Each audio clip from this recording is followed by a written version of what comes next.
Hello, everyone, and welcome to your second snap take of the day. This one, I'm trying something a little different, a little special. I'm going to try a Snap Judgments quickie for the second of the day. I'm curious how this works. Instead of a second gigantic video, how you would like a shorter video. We've got two amazing decks for you. Have no fear. But before we get to them, please hit that sub button as we try to hit 25,000 subs in 2025. We do 7 days a week of Marvel Snap videos, and some days, just like today, we do an extra video during the day. We get you the best decks when no one else can. Hit that sub button, like, and comment. Our first deck is Ram's Toxic Evo. This one is very, very, very cool. I don't know what else to say. We've seen this. This is that old Cougar deck that was running Evo with Ajax as a way to like go Ajax along with Abomination and Miles at the end of the game. Well, turns out Laufey does fit here, but it took a little while for us to figure out what the right way to do that was, and Roram did it. It's adding Laufey and Grandmaster to the list, and oh my goodness, are those two cards incredible together. If you can get Laufey into Grandmaster on Laufey, you basically get yourself just from that a free Abomination and a big old Ajax without having to even worry about Hazmat. The creator of this deck is Roram. You can find it at twitch.tv/RoramPlays. Please do go check out my friend. This deck needs Evolutionary, Sam, and Ajax. Those three are non-negotiable. Sam is needed because of the Miles package, and it is very worth it, the Miles package. Evolutionary only has one card, but the point sort of is Abomination. The point is to go Abomination and Ajax. Silver Sable can be Scorpion here. I'm not 1,000% sure Sable is better. Rocket and Groot can be Jeff or Nocturne. You do need the movers for Miles. And Laufey and Cassandra can be Thing and Cyclops. And hey, look, we've got Laufey and not Man-Thing, so you can also just throw Man-Thing in. Although at that point, you're probably looking to cut Grandmaster as well.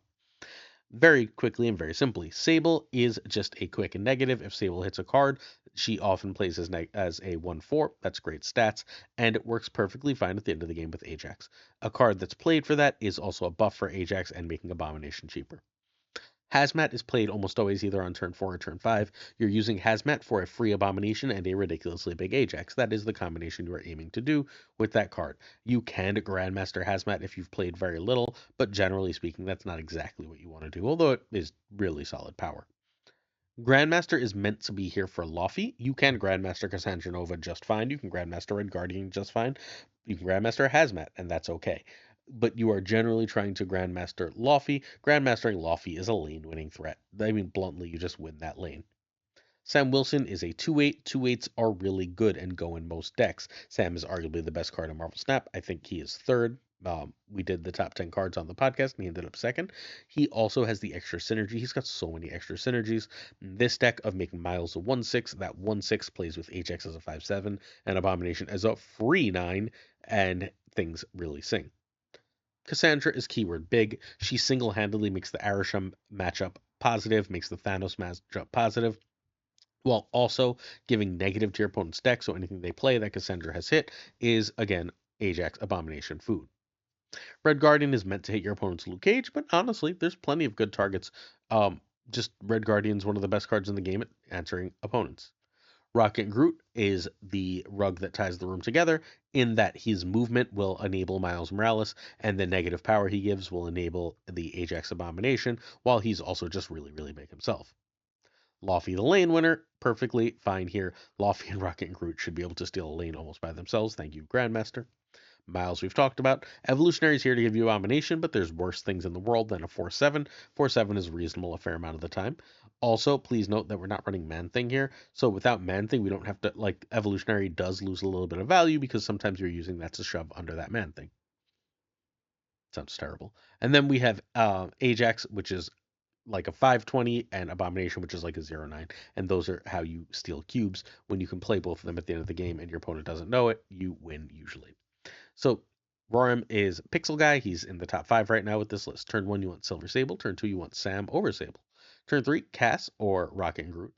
Turn 4, Laufey is better than 3+ Miles. If you are getting a good Laufey and you don't think they have Shang, you should be snapping. Grandmaster Laufey and play Hazmat on turn 5, or just play Hazmat and whatever the hell else you can. This is a good Rock and Groot turn as well. Once you've done that, hopefully your opponent has at least 5 cards on the board, so Abomination is free. If that has happened, you should have snapped right before you did that. because then you're going to go Ajax, Abomination, Miles Morales, and then you win because you just dropped a, generally speaking, about 35 power last turn that's spread across certain multiple lanes, including that Ajax that steals stuff, and you should have already gotten out that Lofty if humanly possible for that massive power. If you don't have Lofty on turn 4 and they have enough stuff for you to hazmat, because remember, you're trying to hazmat and hit 5 cards. 5 cards is the goal.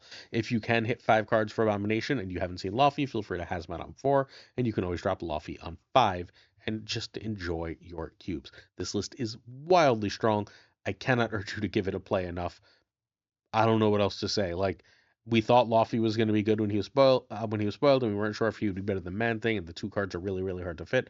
Turns out in this list, I think he's actually just better than Man Thing, as at least in the current meta. Certain tiers of support on our page. Oh, certain tiers of support on our Patreon. Nope. Come check out a stream. I will be streaming tonight. I was going to stream last night to do some Twitch drops and do some Sanctum, but it was my anniversary weekend and my wife wanted to hang out and family first. But I will be live tonight at twitch.tv/PulseGlaze, so please, please, please come hang out. In addition, we have a season pass winner. It's Rafa Fran. Rafa Fran, please reach out through email or Discord. You can comment the description in this video, and we will get you set up with your season pass. If you'd like to enter win a season pass, we're giving away another this week. You can enter on this morning's video or by commenting this video. I am going to ask, as an extra bonus for anyone willing, an extra bonus on this video if anyone's willing. We'll do a bonus season pass, and that bonus season pass is going to be very simply, how do you like the shortened version? Do you think this is worth doing, or would you rather just a second full video? All right, last chance review for Firehair. Firehair is a 2/3. When one of your cards is destroyed, this uses that card's on reveal. And Firehair is not that great this week. She's almost always married to Misery. So if you don't have Misery, you don't need Firehair. Let's start there. If you don't have Misery, you don't need Firehair. If you're planning on getting Misery, you might want Firehair.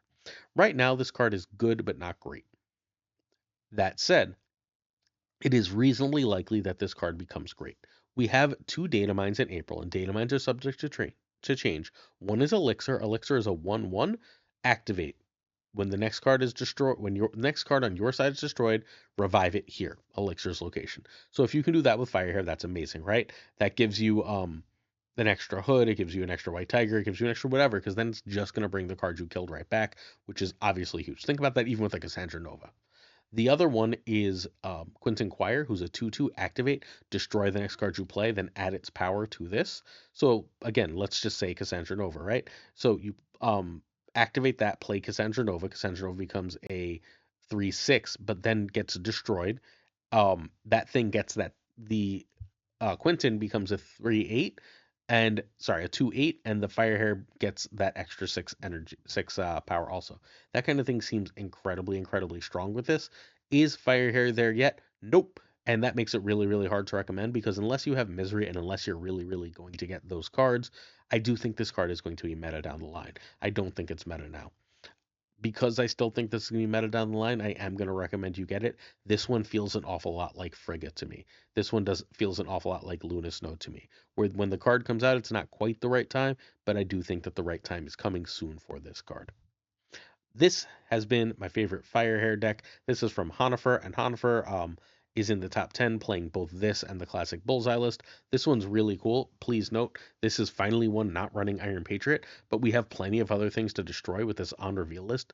We have 4 different ways in this list to double our on reveal: Firehair, Wong, Misery, and Odin. And basically we have a million ways to win because of that. If you've got Firehair out, right?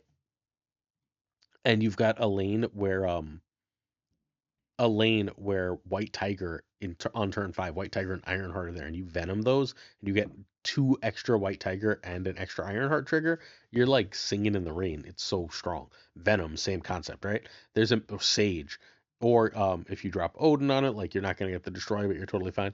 You can drop a Misery on something. You can venom an anti-venom. You can anti-venom on turn 4, and then venom it turn 5, and you're going to get an extra trigger. You keep the power, right? Because you just venomed it. You keep the power. This one really, really does figure out something about the card that I don't think many others have, and this is where I think the future of this card is going. Honifer was number 2 on the Infinite Leaderboard a few seasons ago. He's back in the top 10 right now.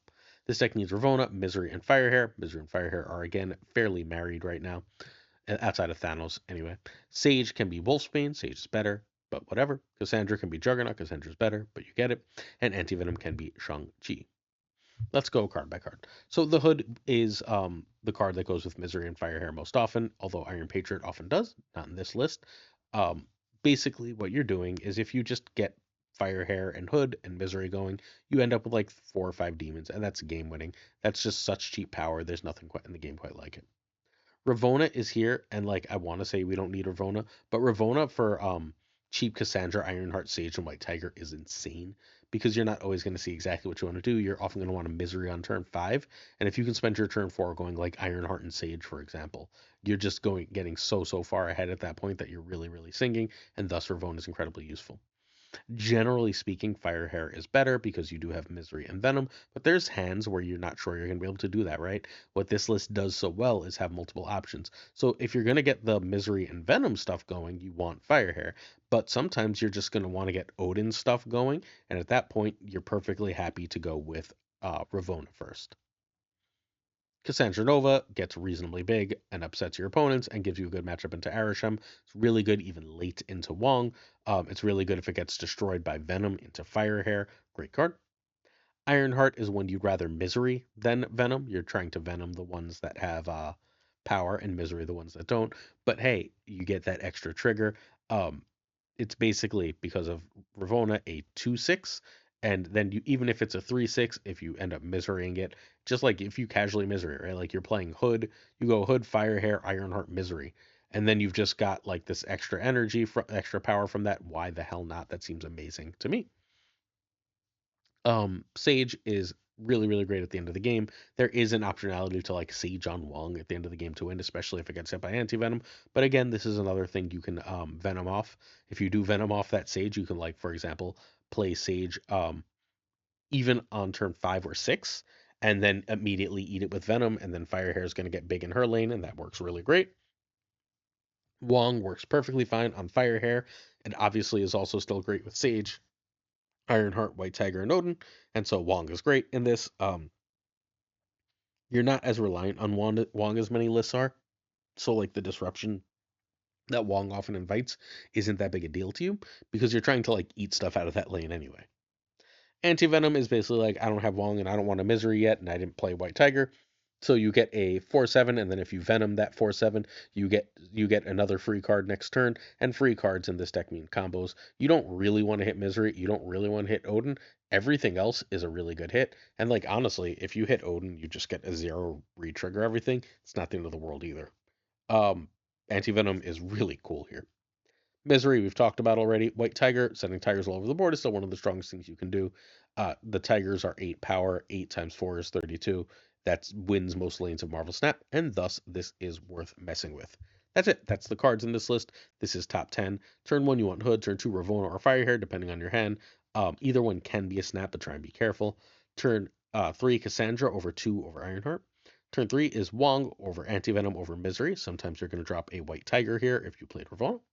Turn 5, Venom, and a 2-drop or a Misery into 1. And then turn 6 is Odin, or you just sort of play everything. This could be a Venom turn with Sage. This could be an Ironheart Venom turn. It could be lots of different little things like that, and thus you win. Don't forget to try it for some anti-Venom combos. This one is not like the Firehair list you tried. It feels so much more consistent because it again has 2 game plans and forces your opponent to deal with more things. Thus it wins more. This one should be way more popular, and I hope you play it. Question of the day. We're just going to do one quick one. Mandatory Burner asks what the first 3 things to target in Series 4 and 5 are.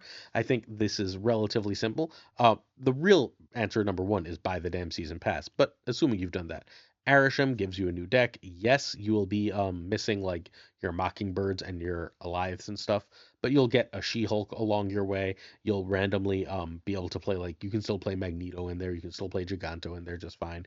If you get Nick Fury, all of a sudden you have a card. You already have White Queen. You have Cable, stuff like that. So I do think Arishem is still number 1 to get. Scream is number 2 because all the stuff you need for a Scream deck is in Series 3. Scream decks, by the way, I just did the stats for the Patreon. So Scream decks right now are the single highest win rate deck in Marvel Snap. Once more, it's the best. So you should go get Scream because you can play it cheap. Yes, you can run Iron Patriot and Sam Wilson and Cannibal, but you don't have to. You can also run Arrow and Magneto and be totally fine with that list. And then finally, Galacta. Galacta opens up a lot of things. So Sam Wilson and Iron Patriot are arguably better than Galacta, but Galacta is harder to replace because there is no 4-drop in Marvel Snap that does what Galacta does. That is just consistent onboard power the way she is, and thus I think she is the key 4-drop to get because she starts leading you into good stuff builds. Those are the 3 most recommended cards in my personal opinion. Certain to support on our Patreon come with honor. Thanks, and this is supposed to be a quickie, so we're going to go fast. Thank you to Absolute Shannon, Abigail Giesland, Mandatory Burnett, Irregardless, LEB, Inc., Iron Frostman, Hota Nevidity, Thinking Poker, Prime Ryan, Ryan Burke, Ryanwood, Caretics Lee, Koi Ray, Kazushi, Archangel 3K, Black Dahlia, Profrost, The Goat Seeker, Hollowed, Nightmare, only Fox, Synth, Fat Nick, Dirty Casual, Mr. Kerfuffle, Cables, Ginger Prime, Philip Rakovich, Haplo, Kenny Loggins of the Danger Zone, The Bizza, Black Jeebus 23, XRC, and Skippy G, Rhyming Friends, Jessica Gamble, Slush Death, King of Bros, Great Kazoo, Werewolf, Kepsudo, Ludacris, Clam, Colonel Foreman, Bricks to Click, Rob Silverman, M. Holland, David G. Wingfield, Stephen Brown Kaufman, Tristan H. Martin, Jason B., Mr. Craig Sterry, Matt V., Ren Wrench, Corman, John Q., Jim McHugh, Yist Out, 8 Sage, One Big Man, Milkman for Reals, Cactus Jack, BG, Gwid Pro Joe, Snap Decision Doe, Models Mod Supreme, Green Goblin, Unibot, Flam 56, Lee, Fuzzy Not, Spectrum Mix, Hoot, Ocularis, Aku, Matt, DJ Mike Hedgings, No Frickin' Flex, Nick the Greek Geek, Zodrix, the King of Canada, Dent, Man, Falcon, Fawthorn, Newman, Jonesy, Two Ties, The Great Lars, The Parking Tuck, and of course, Gunny T, with the T stands for tomorrow. We'll talk about that new card. Thanks for watching, and again, please, in the comments, let me know how you feel about this shorter video. Peace.